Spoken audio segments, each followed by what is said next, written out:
Chichirya. Sa panahon ngayon, kahit sa tindahan, meron kang mabibiling chichirya. Pero sa pagkain mo nito, ano ba ang makukuha mong sustansya? Wala, di ba? Minsan kasi gusto lang natin may kinukutkot habang may pinapanood. Pero bakit hindi natin gawing chichirya itong kalabasa? O, di ba? Napaisip ka? Ako rin, no? Hindi ko sinasabi na healthy ito kasi ito'y pinirito. Pero hindi siya processed foods tulad ng mga chichirya na nabibili nyo. At malalaman din natin mamaya kung ilan ang magagawa ng isang kalabasa na to. Kikita ba ang recipe na to?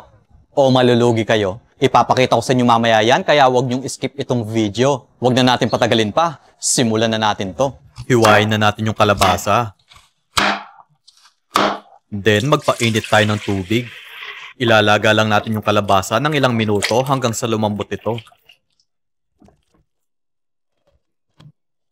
So, after ng ilang minuto, okay na to. I-drain muna natin at palamigin. Then, durugin natin ang tinidor. Maglagay tayo ng 5 kutsarang breading mix at 3 tasang cornstarch. Guys, bago nyo ilagay ang mga ito, kailangan tanggalin nyo muna excess water ng kalabasa nyo. Kasi kapag hindi nyo tinanggal, magiging matubig yan. At maraming cornstarch ang papasok dyan.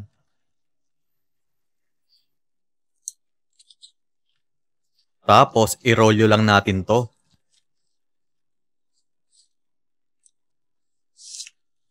Then, ilaga natin. Kayong bahala kung gaano kataba ang gusto nyo. Papakuluan lang natin to ng 20 minutes.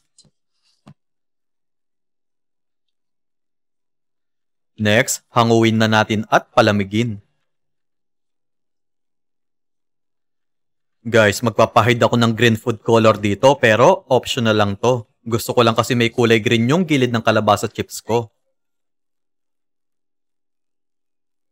Iset aside muna natin ng ilang minuto para matuyo yung food color na pinahid ko. Tapos, hiwain na natin ng maninipis. Ibibilad natin ng isang araw ito dahil sobrang init ng panahon dito. Yun nga, after natin mabilad yung kalabasa natin kahapon na maghapon, heto na. Kaya, tara, pirituhin na natin to. Magpainit tayo ng mantika. Kailangan deep fry ang inyong pagpirito. Tapos, pirituhin natin to into medium heat hanggang sa umalsa ito. Then, ilagay muna natin sa strainer para matanggal lang excess oil. Sa kikiam plate ko ilalagay ito. Heto ng ating kalabasa chips. Try nyo na din ang recipe na to. Kung nag-iiwas kayo sa chichirya, subukan nyo na itong imerienda. O diba, ang ganda ng itsura. Yun guys, tapos na tayo magluto. Ang nagawa lang natin ay 10 order. Kaya kung tatanungin nyo kung kikita ba kayo sa negosyo na to, hindi po. Malulugi kayo dito kasi 10 order lang ang nagawa natin dito. Tapos, hassle pa siya dahil ibibilad mo pa. Kaya hindi ko siya marerecommend na pang negosyo. Kaya naman, tikman muna natin to. Actually guys, meron akong barbecue powder dito. Lalagyan lang natin para lalong sumarap. Ayan o. Sarap. Bagay na bagay yung barbecue powder dito. Yun guys, pwede kayong gumamit ng cheese powder, sour cream powder. Basta kung anong gustong pampalasa na ilalagay nyo dito. Parang chips talaga. Tapos, hindi mo akalain na kalabasa pala.